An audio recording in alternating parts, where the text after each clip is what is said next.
Australia's got better beaches. It's marvellous, there's no doubt about it. Hello, my name is Renee Leith-Manos. Welcome to this podcast, Where to From Here, featuring conversations about luxury travel and how it's changing in every pocket of the globe.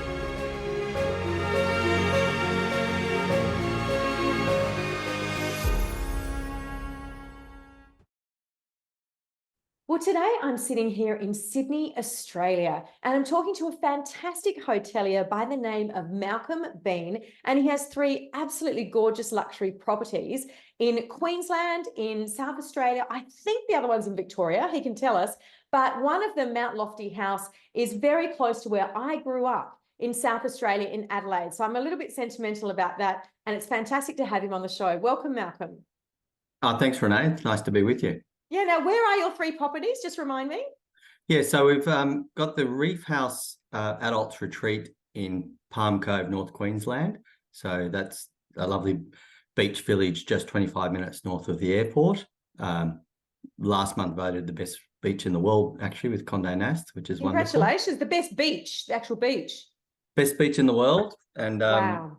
Yes, so it's a beautiful property, and we were fortunate enough to be awarded the best hotel in Australia last month as well. Wow. So quite a nice combination in North Queensland. Absolutely. Just before we go on, what are the attributes of the property that give it that? I mean, there's a lot of beautiful properties in Australia.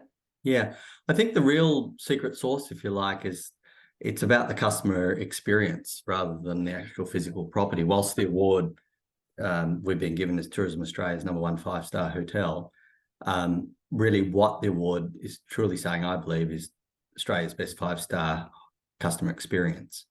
And that's something we've spent, the last 13 years curating and improving and building really a service and experience brand, not a hotel brand, which has been a real shift in thinking. Yeah, that's interesting, because I'm talking to a lot of people, particularly in Southeast Asia, hotel owners, hotel GMs, who are talking about automating things and things becoming more and more computerized. So a movement away from that bespoke service. So that's interesting that you've gone the other way, particularly given the cost of labor in Australia is really high. Well, Australia is the hardest and most expensive place to operate a hotel in the world. That's a fact. We've absolutely gone the other way. So our philosophy is the customer is the center of everything, which is probably not new language, but we've actually enacted that. So whilst we only have, in that instance, our boutique hotel is 67 rooms, it's an adults-only retreat, and we have a full-time pool butler, full-time luxury concierge, complimentary yoga on the beach, cocktail making classes, wine tasting classes, aqua aerobics, stretch and breathe, and these are all provisioned by our staff. So we have quite a large team. But David, my business partner, and I really adopted the philosophy some years ago that to have a sustainable business that can grow long term, we needed to provide a service and experience level for customers that they would come back to, not just have a great time. So that really shifted my thinking into the clarity of saying that we're actually building service and experience brands, not hotel brands. And sort of from that seed of thinking, everything's changed in the way that we run our operations. And why adults only? Especially in a location like Queensland, which is, typically somewhere one thinks of, my children are grown up now, but when they were little, we'd often go, and even we've been to Palm Cove together for a holiday.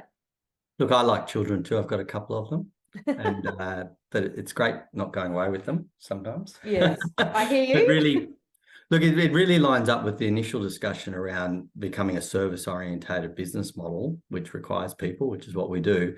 The other part of that is we saw opportunity in the opposite once again, that all the properties in North Queensland are, as you described them, with families and pools, which is delightful.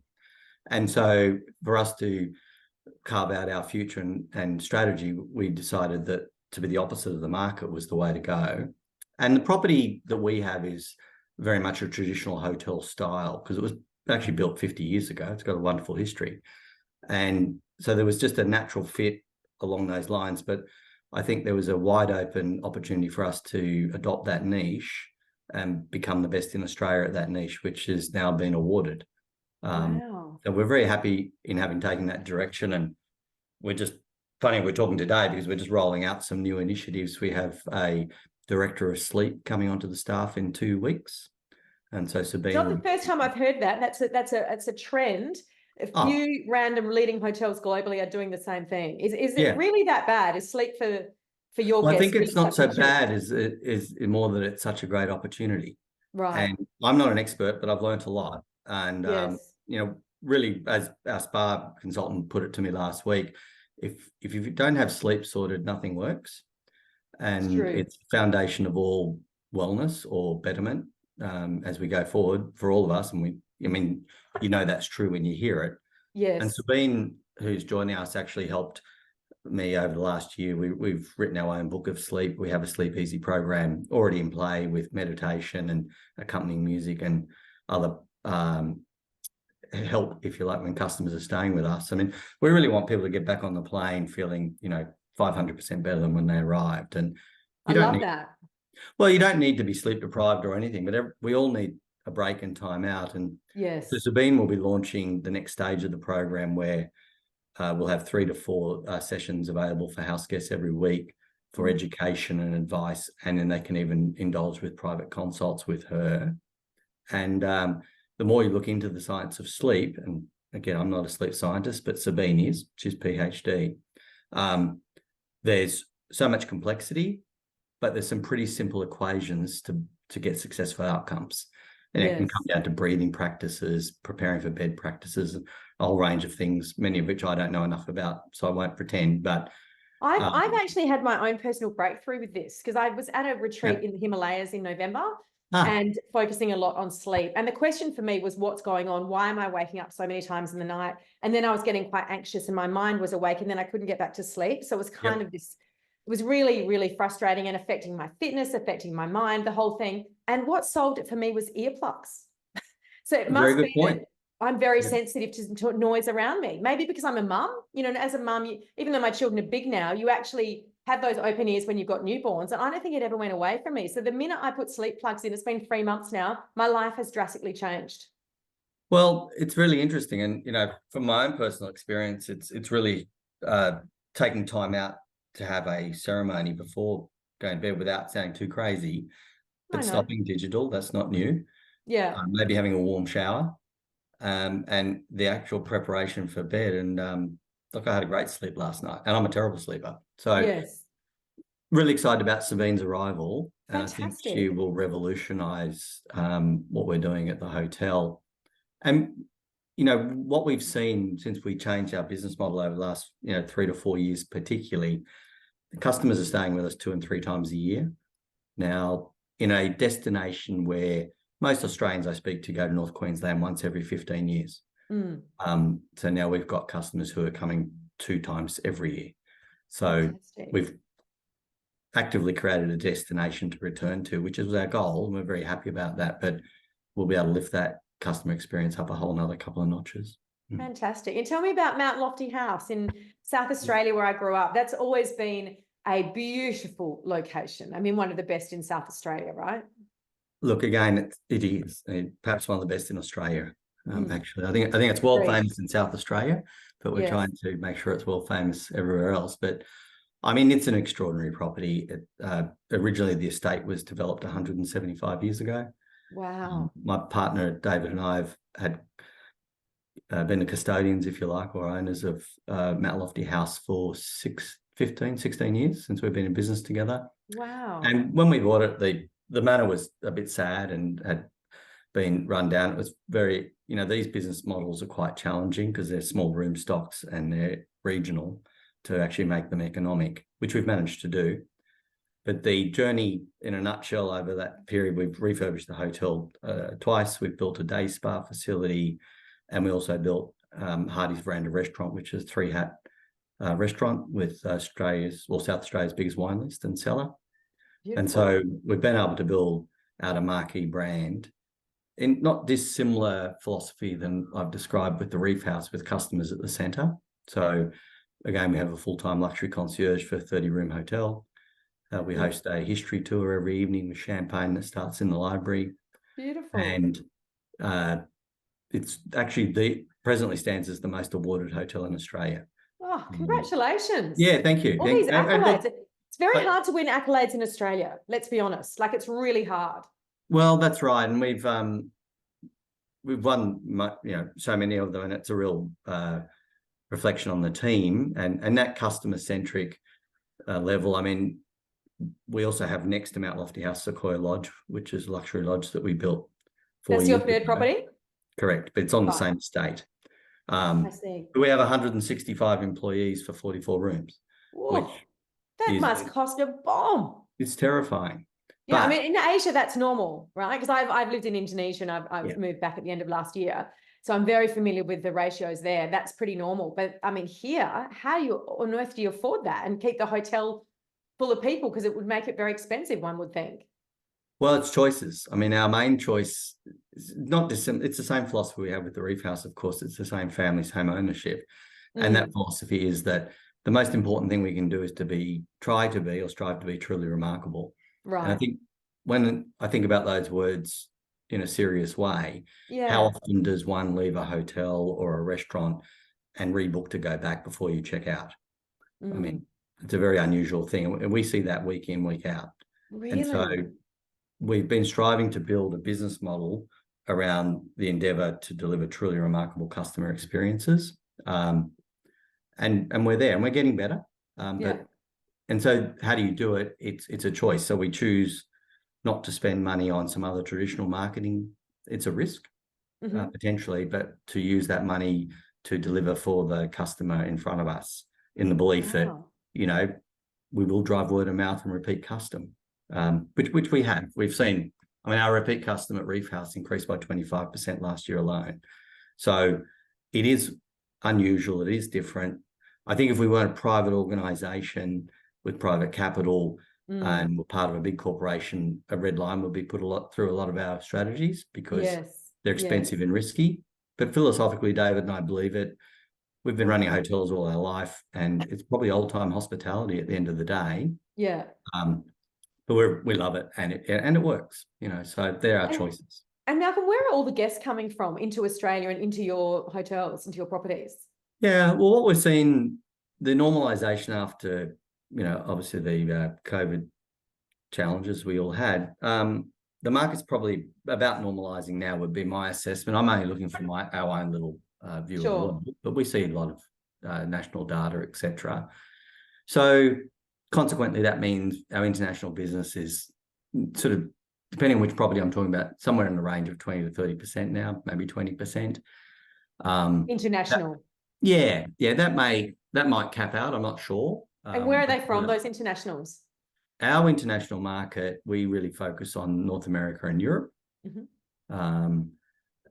mostly. And I jokingly say our third international market is East Coast Australia, because particularly, as you know, with South Australia, it's still somewhat of an undiscovered gem. Is it really still undiscovered? Well, I think Australia, I live in Melbourne. We used to have businesses in Melbourne as well. So consequently, I'm still here, but I'm forever sending or encouraging friends or business associates to go to South Australia and the Adelaide Hills and really take time out to understand it.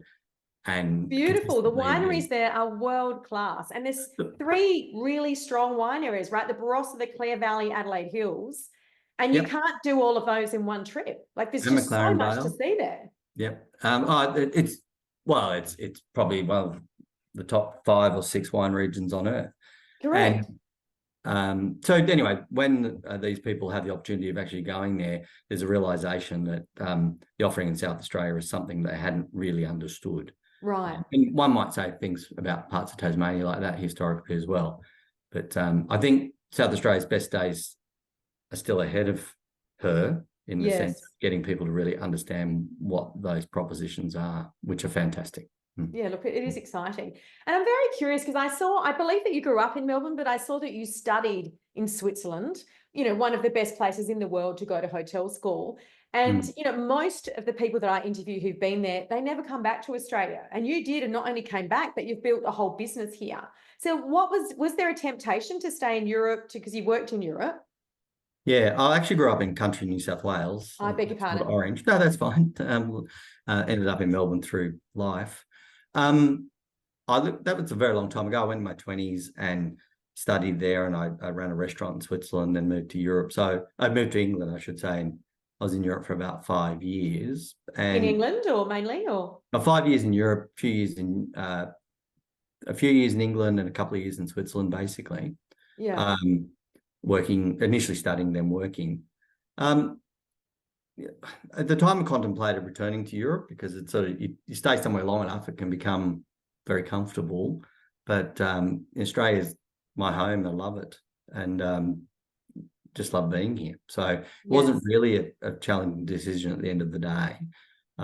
We've just got so many great things, and I know a lot of Australians say that, and perhaps sometimes we even forget it ourselves, particularly with so many of us running back to Europe for holidays and things like that. But I was in Thailand just 2-3 weeks ago, which is lovely. But I think Australia's got better beaches and I think that's so right. many better things. And there's no disrespect in that. I just think that we often look beyond our borders, and Australia's it's marvelous. There's no doubt about it. So deciding to be back here in Australia, which was many years ago, that decision was made. And then the opportunity of now investing in these sorts of unbelievably unique assets is a gift.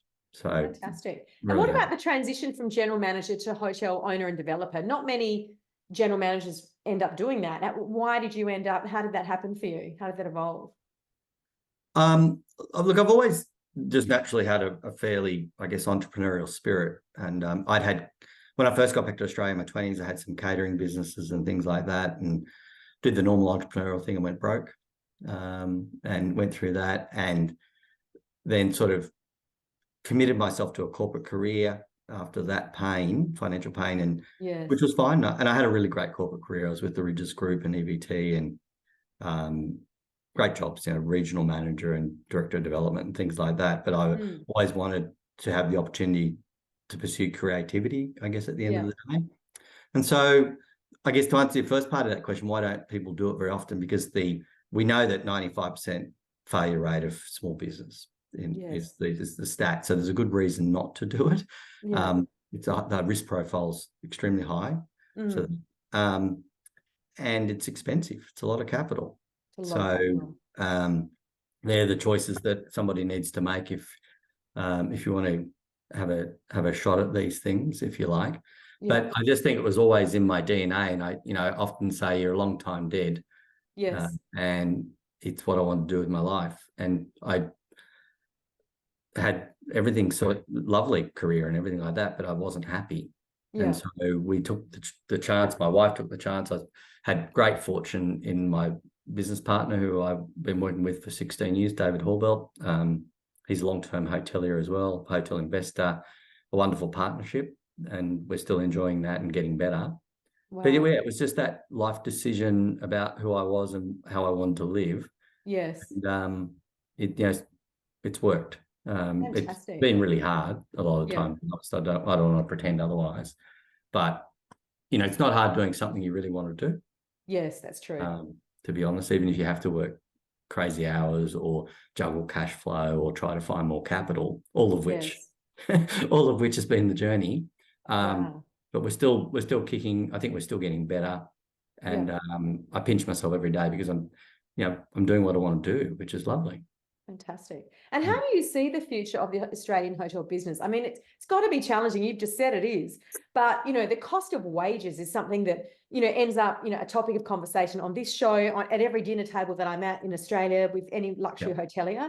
How do you see it evolving? I think things will get a lot worse before they get better, and probably not a lot of people would want to say that openly, but there's been a huge addition to supply in the Australian hotel market over the last bunch of years. In terms of cost, you mean, or? No, it's in terms of building new hotels and new hotel rooms. I see, right, Thousands and thousands and thousands, particularly centred on the cities. I mean, Adelaide's no exception. Melbourne's extraordinary, and Sydney's had a lot as well. And I don't think the economy will be able to carry the supply. Wow. And, I'm not an economist. A lot of people are talking about the downturn ahead of us. That's probably possibly true. I'm not sure. So I think there'll be tougher times ahead, because a lot of the property and the stock that's been built in the industry, just talking generally, is pretty much commodity stuff. It's a room with a bathroom with a brand on the front door. So when you have a lot of a commodity, turns into price pressure. Yes, and everyone's And competing and driving the price down. which drives profits down, which means returns no longer are potentially acceptable based on capital that's been deployed. So I see that, well, I fear or I observe that we might be in, as a broad industry, into more tougher times ahead for some time. I mean, other people might say about the inbound market coming up and things like that, but we're almost back to 2019 numbers now. Okay. I In don't terms know. of internationals. Yeah, from what I've been reading, again, I'm not Yes. across everything, but yeah, that's a bit of a dark view maybe, but that's how I'm reading the tea leaves looking forward. We'll see, but the additions to supply have been extraordinary. Yeah, wow. As a broad industry challenge for sure. And in terms of your own personal travel, do you travel a lot within Australia? You say how much you love it, or you said you just went to Thailand. Do you get out, and is it normally in luxury? Are you looking at the competitors? I'm very lucky. I get to do all those things. A lot of the travel I've been doing over the last few years has been in America and Europe, and quite a lot of that's been business associated. I do try to stay with quite a few different luxury options, and it really is research, as nice as that might sound. What I'm always impressed with is to come away and realize that our own businesses, particularly, and many others in Australia, are probably doing better than we give ourselves credit for. Wow. And which is a really nice thing to say, because it's easy to look at wonderful hotels in LA and things like that, and they look great on the website, of course, and then when you go there and stay, the service levels they don't match up with the marketing, and some of the product doesn't as well. And it's great because you get a real equilibrium as to where you're up to, and sometimes I think we're ahead of where we think we are, which is a great benchmark. So I get to do that. In Australia, I obviously travel to Queensland a lot, and I'm in South Australia every 2 weeks, and Melbourne the other 2 weeks. Wow. So domestically a lot, and then have the opportunities of going internationally a fair bit. Yeah, so fantastic. It gives me some perspective, I think. Yeah, absolutely. I mean, we were lucky enough to stay at the Four Seasons in Bangkok just a few weeks ago, and you went. Yeah, it's beautiful. Isn't it beautiful? So and the Capella's right next door. Yeah, just wonderful. But I think staying in some of the destinational products in Australia is probably even better. I mean, and that's subjective. It's beautiful, but it's beautiful in the sense that it's a physical building of beauty, not necessarily a destination. Agreed. So, yeah, agreed. Anyway, they're my perspectives, but and I mean, Bangkok's on fire. It's really leading Southeast Asia at the moment in terms of restaurants, hotels at the very top end. Yes, all sorts of brands going in, all sorts of things being built. It's a pretty great experience. Yeah, it's a very busy town. But look, it's wonderful to talk to someone from Australia who's doing such fantastic things here. We ask everyone on the show, Malcolm, where to from here for you, and you can talk about what you're about to do today, or where you're about to travel to next, or what's happening with the business, whatever you like in terms of where to from here for you. Well, for the businesses, I think, which occupy our life so much, it'll be about the next level of customer service that we can add to each of the businesses. I've talked about some of that at the Reef House, and we're working on similar ideas and probably an enhancement of our wellness and spa propositions in the boutique assets. So that's really exciting over the next 12 to 24 months. On a personal level, I've got a really special trip lined up in June, July, returning to Europe, and I've got about 4 or 5 days back in Finland. And I was very lucky as a young person to be an exchange student in Finland, and I'm going back to see the parents I stayed with at the time and the family, and they're in their 80s now, and so that'll be a really special time. I haven't seen them for 30 years. Absolutely. So really looking forward to doing that, and I'm able to take my children with me and sort of expose them to that European life that I don't think they really know that part of me as a person. So that's really exciting. So we're just planning that at the moment. How fantastic. We'll have a wonderful trip. I'm very much looking forward to coming and seeing some of your properties. I'm embarrassed that I haven't seen them. I guess in my work, I do get head overseas. I'm off to India on Monday. I'm out of the country a lot, but I would love to come and see, particularly, well, both of them really. They're both beautiful locations. Please do. I wish you the very best of luck with them, and I'd love to speak to you at another time in the future to update and see what's happening for you and in the industry. Thanks, Renee. That'd be great. Thanks so much for your time, Malcolm. Lovely to meet you. It's a pleasure. Thank you. Okay, bye now. Bye-bye. Don't forget to subscribe here and follow us on Instagram and Facebook for regular travel updates. You can also hear our episodes on Spotify and Apple Podcasts.